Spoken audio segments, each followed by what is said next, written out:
This is Net News Network headline news in 3 minutes for Thursday, February 10th, 2022. U.S. inflation surged again in January, notching another four-decade high as strong consumer demand and pandemic-related supply chain snarls fueled rapid price gains that wiped out the benefits of rising wages for most Americans. The CPI rose 7.5% in January from a year ago, according to a new Labor Department report released Thursday, marking the fastest increase since February 1982 when inflation hit 7.6%. Economists expected a 7.3% surge in January from the previous year and 0.5% on a monthly basis. Let's go, Brandon. A Washington State Democrat is trying to pass a bill that she's been trying to pass for years that mandates one to wear a personal floating device while on kayaks, canoes, and stand-up paddleboards. If you violate the law, you're hit with a citation. But the law would not apply to members of federally recognized tribes. She says they are used to cold water from eons of experience, and she implies they can't drown. This goes against national statistics suggesting Native Americans have the highest rate of drowning deaths in the country. More Democrat science for you.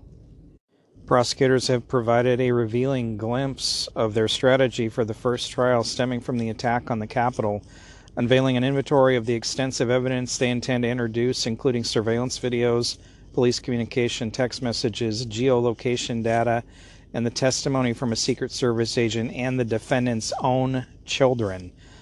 The defendant in the trial, set to begin February 28th, is an oil industry worker who prosecutors say was a member of the Texas Three Percenters, a far-right connected to gun rights movement. He stands accused of storming the Capitol with a pistol at his waist. His own children.